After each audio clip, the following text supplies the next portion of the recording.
Life After Prison. By Silence You. Kabanata 1191 hanggang 1200. Masasabi ni Leon na hindi siya tinatanggap. Ngumiti siya ng mapait. Bakit? Hindi ka ba masaya na makita ako? Mas mabuting huwag mong kalimutan ang tungkol sa kasunduan natin. Maaari akong pumunta upang hanapin ka anumang oras na gusto ko sa susunod na 3 taon dahil ikaw ang aking babae at kailangan mong sundin ako at matulog sa akin kapag hiniling ko sa iyo. Naiintindihan mo ba? Alam ni Evelyn na nasa pinakamababa siya ngayon dahil kailangan niya ang tulong ni Leon para patayin si Severin. Kaya, tumayo siya habang nakangiti ng mapait at napawol sa hagdan. Tara na. Sa wakas, nasiyahan si Leon. Ganito talaga dapat ang ugali mo. At tandaan na ngumiti ng maliwanag sa tuwing nakikita mo ako. Naiintindihan mo ba? Pagkatapos nun, pumunta siya sa sofa at umupo. Ngunit hindi ako narito para matulog sa iyo. Gusto kong ipakita sa iyo ang taong pumatay sa iyong ama. Nakuha ko ang surveillance video. Ibinaba niya ang isang napakalakas na pamamaraan. Ito ay magiging mas mahirap kaysa sa naisip kong patayin siya. Tingnan ko. Natuwa si Evelyn nang marinig na nandito si Leon para ipakita sa kanya ang video. Mabilis niyang tinakbuhan si Leon at in-unlock ang kanyang telepono at pinaga niya ang surveillance video. Bagamat hindi masyadong malinaw ang kalidad ng video, masasabi pa rin niyang napakalakas ng lalaking pumatay sa kanyang ama dahil nag-iisang pumatay ito ng maraming mandirigma. Ano ang diskarteng iyon? Ang ganda ng mga talulot ng rosas na iyon ngunit kapag sumabog ang mga ito, napakalakas. Tanong niya matapos tingnan ang video. Ngumiti ng mapait si Leon. Sa tingin ko ito ay isang sun-grade technique. Ito ay napakabihira. Kung papatayin ko siya, malamang na matututunan ko ang diskarteng ito kung itinatago niya ang libro ng teknik sa kanyang spatial ring. Isang sun-grade technique. Parang level 7 warrior king na siguro siya.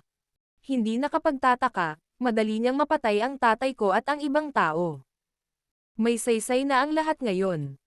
Kumunot ang noo ni Evelyn at tumingin kay Leon. Mas malinaw ang anyo ng mukha nila dito. Hindi na dapat mahirap hanapin sila ngayong may ipinakita tayong litrato sa kanila. Mahahanap mo ba sila bukas? Napaisip si Leon at sinabing, Evelyn, ito ang Nine Dragon City na pinag-uusapan natin. May ideya ka ba kung gaano kalaki ang lungsod? Natatakot ako na mahihirapan akong hanapin sila bukas. Pagkatapos ng isang pause, nagpatuloy siya. Kung papaloran tayo, mahahanap natin sila bukas. Ngunit ipinapangako ko sa iyo na ibibigay ko sa iyo ang kanilang lokasyon sa lalong madaling panahon pagkatapos ng bukas kung hindi ko sila mahanap bukas. Kahit papaano, alam na ni Evelyn kung sino ang pumatay sa kanyang ama. Medyo tumaas ang mood niya. Salamat, Leon. Agad namang umupo si Leon palapit sa kanya at niyakap siya. Evelyn, babae na kita ngayon at hindi mo na kailangang dumistansya sa akin. Natutuwa akong natulungan kita. Huwag mag-alala tungkol sa isang bagay. Ipinapangako ko sa iyo na papatayin ko ang taong iyon sa lahat ng paraan. Tumanggaw si Evelyn. Alam ko. Samantala, nakarating na sina Severin, Sheila, at ang mga miyembro ng Gallus Hall sa pina-reserve nilang restaurant. Pasensya na, Mr. Tiger. Ang pinakamagandang private room ay ini-reserve ng isang tao. Malapit nang dumating ang customer. Bakit isaalang-alang ang iba pang pribadong kwarto? Hindi rin masama ang kwartong ito. Mayroon itong nakaistilong disenyo. Nang pumasok si Severin at ang iba pa sa restaurant, narinig nilang nagpapaliwanag ang manager ng restaurant sa isang mayamang kabataan. Isang grupo ng mga tao ang sinundan ni Tiger at napaka-arrogant ng ugali niya. Sino ang nagpareserba nito? Bakit hindi mo masabi sa kanya na ibigay sa akin ito? Kung tumanggi sila, sabihin sa kanila na gusto ni Tiger Haney ang silid na iyon. Hindi nakaimik ang manager ng restaurant. Ang mga Haney ay isa sa 4 na first-tier upper-class na pamilya sa Nine Dragon City. Kahit na ang kanyang base ay kailangang tretuhin si Tiger ng may labis na paggalang kung narito siya. Nang wala na siyang ideya kung ano ang gagawin, nakita niya si Nancy at ang iba pa na naglalakad papasok. Literal na nagliwanag ang kanyang pag-asa. Nandito sila.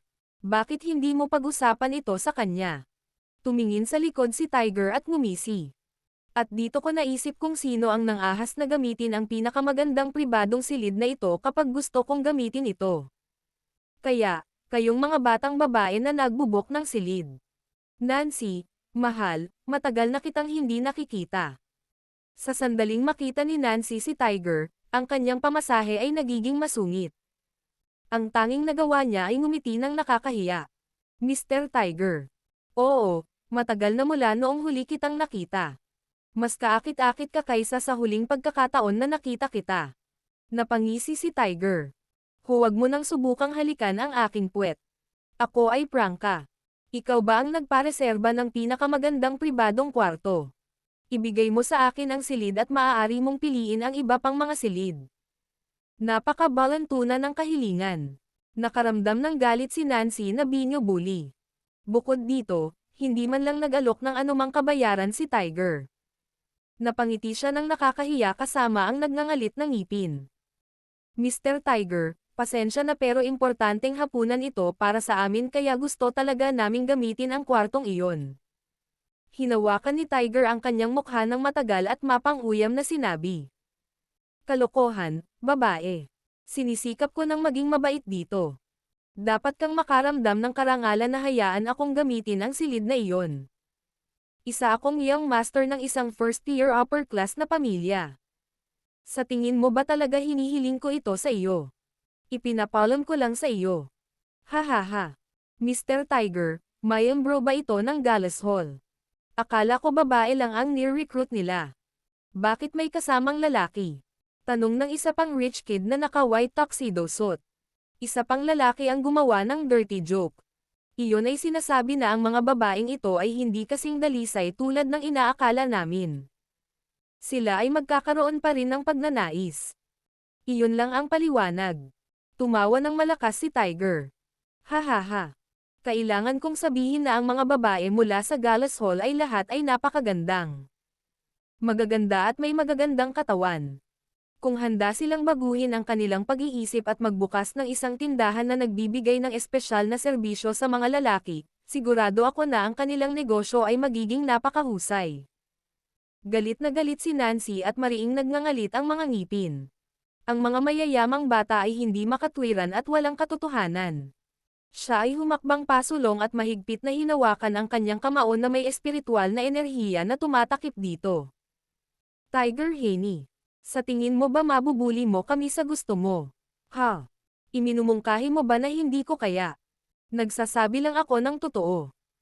Nakikinig ako, kaya sabihin mo sa akin kung bakit babaeng miyembro lang ang inyong ni-recruit. Nagtaas ng kilay si Tiger at ngumisi.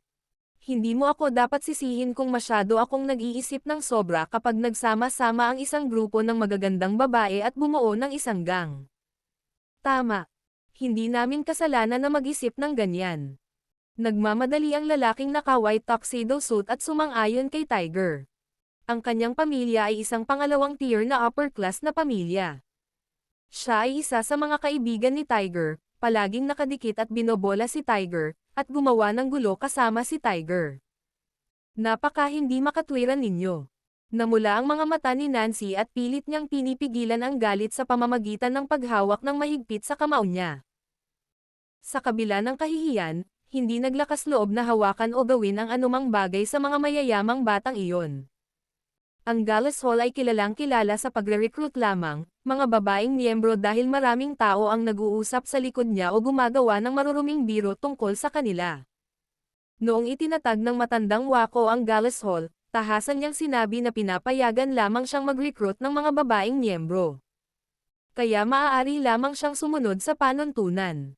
Dahil doon, nagsimulang mag-isip ang mga tao na maaaring may ginagawa sila o nagplano si Gallas Hall na makipagsapalaran sa negosyong prostitution. Hindi natuwa at nagalit ang mga elder sa narinig. Gayunpaman, lahat sila ay walang lakas ng loob na gumawa ng anuman kay Tiger at sa kanyang mga kaibigan. Kasama ni Tiger ang kanyang mga bodyguard ngunit medyo mababa ang kanilang natamo at ganoon din ang dalawa pang mayayamang bata. Gayunpaman, natakot sila sa mga kahihinatnan at nahaharap sa paghihiganti mula sa pamilya ni Tiger. Kaya, napigilan lamang nila ang kanilang galit at walang nagawa. Ano bang problema nyo? Pagod na ba kayong mabuhay?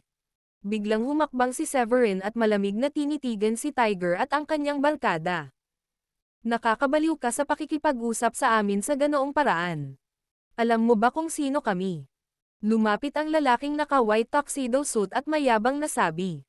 Ako si Flynn Nash na ipinanganak sa isang second-tier upper-class na pamilya. Siya si Tiger Haney, ipinanganak sa isang first-tier upper-class na pamilya. Maglakas loob ka bang hilingin sa amin na mamatay? Bakas din sa mukha ni Tiger ang galit. Sa tingin ko, sarili mo ang tinutukoy mo. Sa tingin mo ba napakagaling mo kaya makakasama mo ang mga babaeng ito sa hapunan? Kung hindi ka lumuhad at humingi ng tawad, papatayin kita. Maniwala ka sa akin, hindi ka kayang iligtas ng mga babaeng ito ng Gallows Hall. Malamig na tumikim si Severin. Hindi ko kailangan sila para iligtas ako. Naantig si Nancy. Gayunpaman, malinaw pa rin ang kanyang kamalayan, at alam kung gaano katanga ang saktan si Tiger at ang kanyang barkada. Saway niya kay Severin sa puso niya.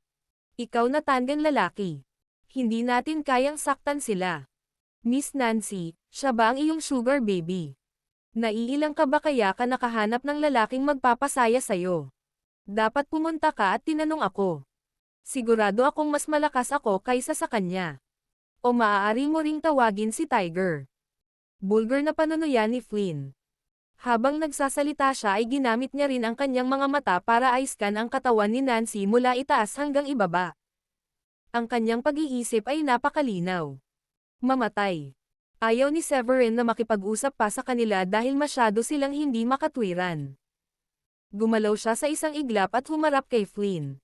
Sa bilis na mas mabilis pa sa kidlat, tinapik niya ang leeg ni Flynn at nabali ang leeg nito. Namatay si Flynn habang nakakaramdam ng gulat at takot. Bumitaw si Severin at bumagsak ang katawan ni Flynn sa lupa. Mr. Flynn.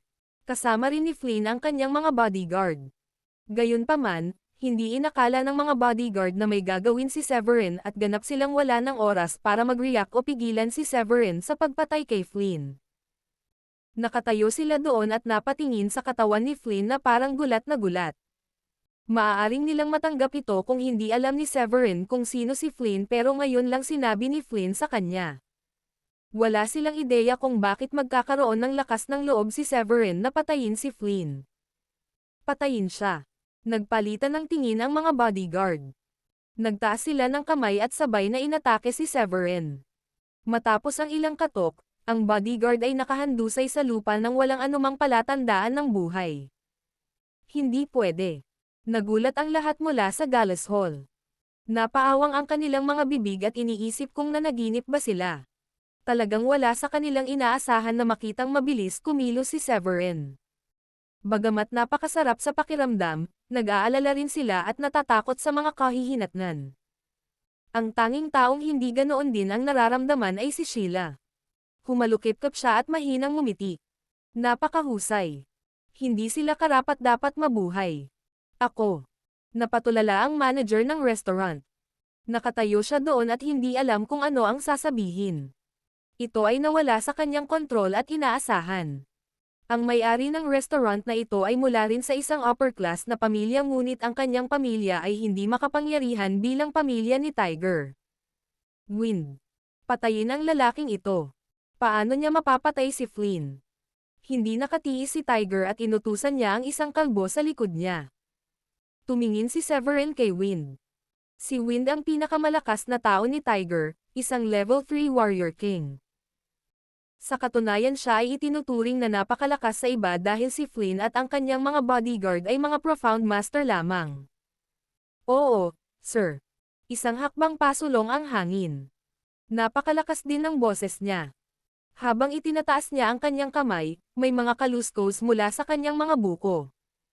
Mabilis siyang kumilos kaya walang nakakakita sa kinaroroonan niya. Iniangat din ni Severin ang kanyang kamay at naghanda sa pag-atake. Maya-maya, naramdaman niyang may gumagalaw sa likuran niya. Habang binitawan niya ang kanyang kamao ay may sumulpat na tao. Gayunpaman, pumasok si Nancy at tumayo sa harap ni Severin. Sinuntok din niya si Wind. Sa katunayan ay napilitan siyang lumaban dahil ayaw niyang makitang mamatay si Severin. Nangangahulugan iyon na mawawala ng pagkakataon ang Gallas Hall na bumangon at maging mas malakas. Kung nahulaan niya ito ng tama, si Severin ay isang high-rank alchemist sa ikalawang baitang. Sa tulong ni Severin, nagkaroon sila ng pagkakataon na lumakas. Natatakot siyang mapatay ni Wind si Severin kaya kailangan niyang labanan si Wind. Boom! Isang pagsabog ang nangyari. Ilang talampakan ang layo ng hangin. Napaatras siya ng 2 hanggang 3 hakbang bago siya tuluyang makatayo.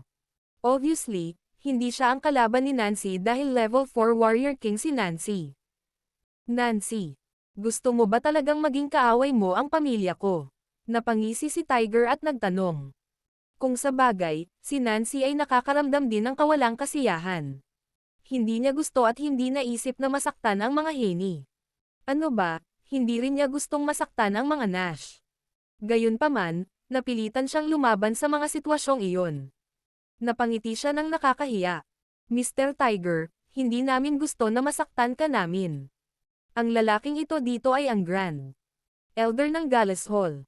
Ang taong pinatay niya ngayon lang ay si Mr. Flynn. Kung may nasaktan man kami, ang mga Nash iyon at hindi ikaw o ang pamilya mo. Ngumisi si Tiger. Totoo yun. Sa totoo lang, wala siyang pinatay sa pamilya ko. Pero matalik kong kaibigan si Flynn. Sa tingin mo ba tatayo lang ako dito at walang gagawin kapag nasaksihan kong pinatay siya? Natahimik si Nancy. Sumakit ang ulo niya nang makita niyang pinatay ni Severin si Flynn. Kung nagpa siya si Tiger na gumanti sa kanila para ipaghiganti ang pagkamatay ni Flynn. Gayunpaman, mas malala pa ang ginawa ni Severin Hall. Mr. Tiger, kung gayon ano ang balak mong gawin? Sa tingin ko rin bilang matalik niyang kaibigan ay dapat mong gawin ang isang bagay para sa kanya. Bakit hindi mo alagaan ang kanyang katawan at ibalik ang kanyang katawan sa kanyang pamilya? Napaawang ang bibig ni Tiger at nakakatakot ang mukha. Nawalan ng masabi si Nancy. Hindi niya alam kung napakatanga ni Severin na hindi niya napagtanto na wala ang Gallas Hall sa posisyon na saktan ang mga Nash o ang mga Heni. Muli niyang pinukaw si Tiger sa sinabi niyang iyon. Napatingin si Tiger kay Nancy. Bagamat maraming malalakas na manlalaban ang kanyang pamilya at ang pamilya ni Flynn, hindi nila sila inilabas ngayon. Ang pamilya ni Flynn ay nasa kadiliman pa rin tungkol sa pagkamatay ni Flynn. Malinaw ang kasalukuyang sitwasyon na hindi si Wind ang kalaban ni Nancy. Nang malinaw na niya iyon, ngumiti siya. Miss Nancy, narinig mo ba ang sinabi niya? Kaya kung umiwas dito pero hindi ako makakagawa ng desisyon para sa pamilya ni Flynn. Pagkalipas ng ilang sandali, tinuro niya si Severin. Hindi ko kayang bitawan ang taong ito. Hinahamon ko siyang lumaban hanggang kamatayan kay Wind. Kung kaya niyang talunin si Wind, nagpapanggap akong walang nangyari. Ano sa palagay mo? Hindi pa rin nakaimik si Nancy. Paulit-ulit niyang pinapagalitan si Severin sa pagiging walang ingat at mayabang. Habang nag-aalangan, pumayag naman si Severin. Walang problema. Tere, sa labas tayo. Ayokong may masira dito. Hahaha. Tere na. Tandaan mo, labanan ito hanggang kamatayan. Huwag mong sabihing hindi kita binabalaan kapag pinatay kita. Tumawa ng malakas si Wind at mabilis na lumipad palabas ng restaurant. Ngumisi si Severin at dahan-daang lumabas. Hindi nagtagal, lahat ay nakatayo sa isang bakanteng espasyo sa labas ng restaurant. Miss Nancy, ano ang dapat nating gawin? Tumingin ang Great Elder kay Nancy at nagtanong na labis na nag-aalala. Sabi ng Great Elder, kahit na magdesisyon si Tiger na huwag na lang dito, tapos pa rin tayo dahil papanagutan tayo ng mga Nash sa pagkamatay ni Flynn. Nakasimangot na sabi ni Elaine. Ha! Ilang oras lang ang nakalipas mula nang may talaga ang lalaking iyon bilang Grand Elder, at pinagkakaguluhan na niya tayo. Nagsisimula na akong pagsisihan ang lahat, Hallmaster. Hindi sana ganito ang mangyayari kung hindi ko sila ibinalik ngayon. Naisip ko pa nga na nagtagumpay ako sa paggawa ng isang mahalagang kontribusyon sa ating bulwagan. Ha! Hindi ko mapapatawad ang sarili ko kung gumuho ang Gallas Hall dahil dito. Bumaba ang ekspresyon ni Nancy. Napabuntong hininga na lamang siya at napaungol. Bueno, ang magagawa lang natin ngayon ay gawin ang mga bagay ng paisa-isa. Dinala ng Third Elder si Nancy sa isang tabi at mahinang sinabi. Siguro pwede mo na lang patayin si Wind. Nakapasok na siya sa ating lupain, kaya sa palagay ko ay may oras pa para patayin siya at dalhin ang mga tao sa ibang lugar. Maganda kung makakahanap tayo ng medyo liblib na lugar para magsanay ng husto. Ang pagkakaroon ng isang Grand Elder na isa ring second grade alchemist ay magbibigay sa atin ng pagkakataon na maging mas malakas sa hinaharap. Kumunat ang noo ni Nancy at nag-alinlangan. Natatakot ako na huli na ang lahat para dyan. Baka may kumikislap pa na pag-asa kung tayo lang ang makakatakas, ngunit napakaraming miyembro natin. Medyo magtatagal para ipaalam ito sa kanila. Kung gagawin natin iyon, masasaktan natin ang mga Nash at ang mga Heni. Maaabutan tayo ng pinakamalakas nilang tao, lalo na kung magsasama tayo ng mga alagad na mababa ang kakayahan.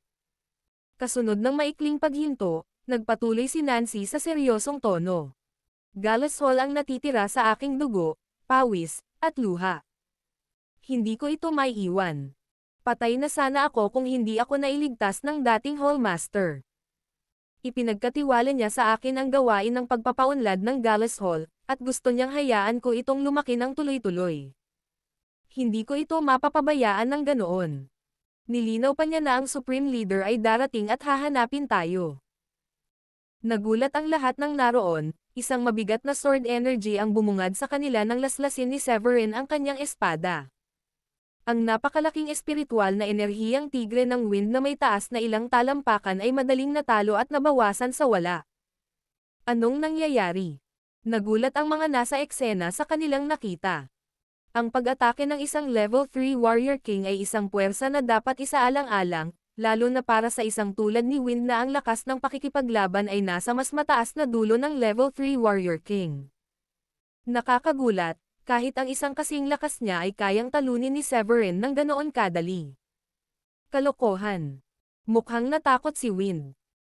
Matapos ang kanyang pag-atake ay palayasin ni Severin, napagtanto niya na ang lakas ng sword energy ni Severin ay nabawasan lamang ng humigit kumulang 30% pagkatapos ng pagsunog laban sa tigre. Sa halip na mawala, ang enerhiya ay patungo mismo sa kanya. Sa sobrang takot niya ay pinagpawisan siya at nakaramdam ng lamig sa kanyang gulugod. Ang lakas ng espada ni Severin ay lumapit kay Wind sa sobrang momentum na ang huli ay nakakagawa lamang ng isang kalasag sa kanyang harapan. Nakahinga siya ng maluwag nang mabuo ang kalasag, sa paniniwalang hindi siya masasaktan at hindi papatayin. Hanggat nabubuhay pa siya, tiwala siya na ililigtas siya ni Severin bilang kagandahang loob para sa mga Heni. Pagkatapos ng lahat, ang mga Heni ay isang first-tier na pamilya na mas mataas ang ranggo kaysa sa mga Nash. Isang malakas na umuungol na pagsabog ang narinig, at ang medyo malakas na kalasag ng aura ay nahati sa kalahati mismo sa gitna. Ang natitirang sword energy ay tuluyang dumapo sa katawan ni Wind. Nang tumama ang sword energy sa tiyan ni Wind sa impact, natambo siya sa hangin bago tuluyang bumagsak sa lupa. Napaatras siya ng ilang hakbang bago pinatatag ang kanyang anyo. Ang galing. Nanalo kami. Nakahinga ng maluwag si Nancy at ang iba nang makita ang nangyari. May pagkakataon pang mabuhay si Galisol kung nabubuhay pa si Severin. Bahagyang nakaawang ang labi ni Elaine habang umuungol. Hindi ko inasahan na ang ating Grand Elder ay napakalakas. Ang kanyang kakayahan sa pakikipaglaban ay halos kapantay ng ating Hallmaster. Masaya ang mga mukha ng taga-Galisol, ngunit nagbago ang lahat sa sumunod na segundo. Nag-alala sila nang makita nilang nakatingin si Wind sa kanyang tiyan. Bumulwak ang dugo, at nagkaroon ng matinding pash sa kanyang tores. Hindi. Hindi pwede ito. Bumulong siya ng ilang salita at diretsyong bumagsak. Pinatay mo si Wind. Galit na nagngangalit si Tiger. Lumapit siya kay Severin, tinitigan siya ng masama, at kinuyam ang mga kamao. Mahinang tugon ni Severin. Hihihi. Akala ko ba nagkasundo tayo na gawin itong life and death na laban? Mamamatay siya, o mamamatay ako? Wala naman dapat masama kung patayin ko siya, di ba? Nang natauhan si Nancy ay agad siyang humakbang pasulong at sinabing, "Oo, hindi mo na maibabalik ang iyong salita. Dapat mong tanggapin ang iyong pagkatalo ng may kagandahang loob bilang sayan ng isang first-tier na pamilya. Kinagat ni Tiger ang kanyang mga ngipin. Alam na hindi kailanman magiging kalaban ni Nancy at Severin ang mga nasasakupan sa paligid niya, ngumiti lang siya ng pilit at nasabi. Natalo mo na kami sa pagkakataong ito. Aalis na kami. Nagpatuloy siya sa pag-alis kasama ang ilan sa kanyang mga subordinate. Pagkaalis ni Tiger, sinabi agad ng Great Elder. Maaaring napakalakas mo, Grand Elder, ngunit ang taong napatay mo ay walang iba kundi si Wind. Sinaktan natin ang mga Haney at ang mga Nash. Ano na ang gagawin natin ngayon? Sinabi ng pangalawang matanda ng Gallas Hall.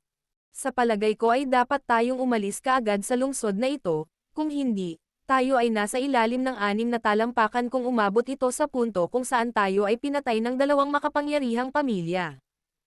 Mungkahi ni Elaine. Ipapaalam ko ba sa lahat ng tao sa Gallas Hall na umalis kaagad? Kung nagbalat kayo sila at naging mahirap, naniniwala ako na maraming tao ang magkakaroon ng magandang pagkakataon na mabuhay. Nag-isip sandali si Nancy at tumango. Iyon lang ang daan, sa palagay ko. Kung saan may buhay, may pag-asa. Umalis tayo sa ngayon. Malaki pa rin ang tsansa nating makatakas. Sa kasamaang palad, marami sa ating mga disipulo ang maaaring mamatay. Nalulungkot ako para sa ating Supreme Leader, ngunit kung aalis tayo, maaaring mahirap para sa Supreme Leader na hanapin tayo. Laking gulat nila, sinabi ni Severin. Bakit naman natin tatakasan kung hindi naman natin kasalanan? Tsaka di ba sabi natin magdiwang tayo na may kainan? Hindi tayo pwedeng umalis na lang kapag nakapagpa-reserve na tayo ng VIP room para sa kainan. Gutom na rin ako ngayon. Natahimik sandali si Elaine. Ngumiti siya ng pilit kay Severin at sinabing, mayroon kang ilang lakas ng loob ng bakal. Nakasakit lang kami ng pangalawang tier na pamilya at isang first tier na pamilya. Mas mahalaga ba ang pagkain kaysa sa buhay mo? Ngumiti si Severin. Siyempre, mas mahalaga ang buhay. Inilibot ni Elaine ang mga mata kay Severin. Natutuwa kang nalaman mo iyon. Umalis na tayo. Gayunpaman, ngumiti si Severin at sinabi. Pero mamamatay ako kapag hindi ako kakain kaagad. Ikaw. Nawalan ng masabi si Elaine. Sa sandaling iyon, ang mga taong dinala ni Tiger sa kanya ay hindi masyadong lumayo. Pumunta sila sa isang maliit na eskinita sa di kalayuan doon at doon nagtago. Sir, ang lakas ng loob niya. Hindi ko akalain na papatayin niya ang kapitan natin. Hindi makapaniwala ang isang bodyguard matapos maalala ang nangyari kanina. Pagkatapos ng lahat, walang maglalakas loob na saktan sila pagkatapos marinig ang pangalan ng mga Haney at malaman na si Tiger ang kanilang supling. Hindi nila inaasahan na makikilala nila ang isang walang ingat na ulo. Ngumisi si Tiger at sinabing, maaari kayong dalawa na magpatuloy at ipaalam sa mga Nash, habang ang iba ay maaaring magbantay dito. Malapit na silang makatakas, kaya bantayan sila ng palihim upang makita kung saang direksyon sila tumatakas. Kung gayon magiging mas madali para sa mas malalakas na miyembro na habulin sila at patahimikin sila. Pagkasabi noon, ngumisi si Tiger. Makapangyarihan ang taong iyon, at ganoon din si Nancy.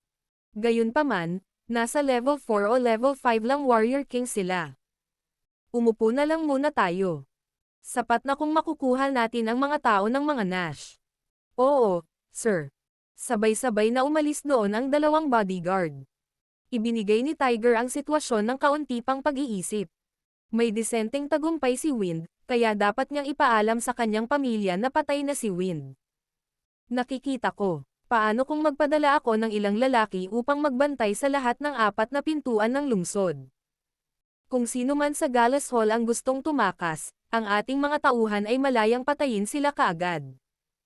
Galit na galit ang ama ni Tiger, at galit siyang naglabas ng utos. Oo naman, tatay. Hihihi. Mananatili ako sa likod at tamasahin ang kasiyahan pagkatapos. Hahaha. Ngumisi si Tiger matapos ay end ang tawag. Matatag siyang naniniwala na ang mga nanakit sa kanya ngayon. Maging Severin, Nancy, o ang mga tao ng Gallas Hall ay malapit nang mamatay. Hindi nagtagal, natuklasan niya na hindi agad nakatakas si Severin at ang iba pa matapos patayin si Wind. Sa halip, nanatili sila doon habang nagkukwentuhan at tila may pinag-uusapan. Tara na, ako ang pumatay sa lalaki iyon, at marami sa mga miyembro ng Gallas Hall ang mamamatay kapag sinubukan nating tumakbo. Malamang ay palihim pa rin tayong pinagmamasdan ng mga tao ni Tiger. Ano pa ba ang magagawa natin kung hindi ang pumasok sa hotel na ito para kumain? Ipapadala ng mga Nash at mga Haney ang kanilang mga tauhan dito dahil alam nilang nandito pa rin tayo sa hotel na ito. Garantisadong maliligtas ang ibang miyembro ng hall na ito. Sabi ni Severin kay Nancy at sa iba pa. Hindi ka ba natatakot na mapatay? Medyo galit na pinandilatan ni Nancy si Severin. Kung tutuusin, si Severin ang nag-iisang salarin ng suliranin na kanilang kinalalagyan. Lagi nilang tinitiis ang kahihiyang dinanas nila, at kung itinago lamang ni Severin ang kanyang mga kamay, hindi na sana lalala ng husto ang mga pangyayari noong araw na iyon. Huwag kang mag-alala, mahinahong sabi ni Severin. Kung ipapadala ng mga Nash at mga Haney ang kanilang mga tauhan dito, ipapadala lang nila ang mga ito sa kanilang kamatayan. Hindi ko sila papayagang magsabi ng anuman tungkol sa Gallas Hall, at tiyak na hindi ko hahayaang tawagin nila tayong mga manok. Naging emosyonal ang lahat ng taga-Gallas Hall nang marinig ang sinabi ni Severin. Sila ay nagdusa ng husto sa paglipas ng mga taon, ngunit ang tanging magagawa nila ay ang pagngangalit ng kanilang mga ngipin at pagtiisan ang panunuyan na kanilang pinagdaanan. Dahil alam niyang nag-aalala si Nancy at ang iba pa, humakbang pasulong si Severin at tumingin sa kanya. Sabi niya sa matigas na tono. Maaari na ba tayong umalis? Pumunta tayo sa VIP room at kumain. Bibigyan kita ng surpresa na tiyak na magpapagaan sa lahat ng iyong alalahanin. Isang sorpresa na magpapagaan sa aking mga alalahanin. Napatingin si Nancy kay Severin. Napaisip siya sa sarili. Mayroon ba siyang trump card? Nagtataka ako kung iyon ang dahilan kung bakit siya laging kalmado. Nakangiting sabi ni Severin. Talaga. Hindi ko naman isugal ang buhay ng mga kasama natin dito ngayon, di ba? Maya-maya ay tumango si Nancy. Pagkatapos ay sige. Kumain na tayo. Kahanga-hanga. Tumawa si Severin at pumasok na kasama si Sheila. Ang dakilang elder ay tumingin sa kanilang nakaka-relax na kilos at nakasimangot. Talagang naniniwala ka ba sa kanya? Wala tayong masyadong oras para makatakas, at anumang pagkaantala ay mababawasan lamang ang ating mga pagkakataon. Ngumiti ng pilit si Nancy at sinabing, "Ha, sa palagay ko ay pinakamahusay na magtiwala sa kanya sa ngayon. Kung sasabihin niya na maaari niyang bigyan tayo ng katiyakan, sana ay hindi siya nambobola. Dalhin mo kami sa kwarto." Sabi ni Elaine sa lobby manager, na tumawag na sa general manager. Ang general manager ay lubos na napatulala matapos marinig ang lahat. Kumusta ka pa rin sa pag-iisip na ipagpatuloy ang pagkain? Hindi ba oras na para tumakas ka? Pinatay mo si Flynn kasama ang isa sa mga warrior king ng mga Haney. Paano mo naisip ang kumain sa oras na ito?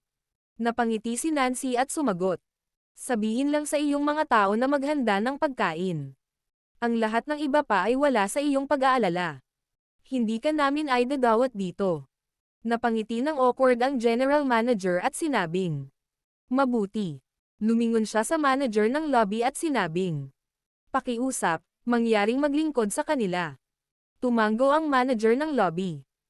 Agad siyang nagayos para sa dalawang waiter na dalhin si Severin at ang iba pa sa Sky 100 metro. Pagkaalis ng lahat, sabi ng lobby manager na lumingon sa general manager. Bakit hindi sila tumatakas? Paanong nasa mood pa silang kumain? Kung ako ang nasa sapatos nila, aalis na sana ako doon pagkatapos kong malaman na napatay ko ang Saiyan ng mga Nash. Tumakbo na sana ako sa malayo hanggat maaari.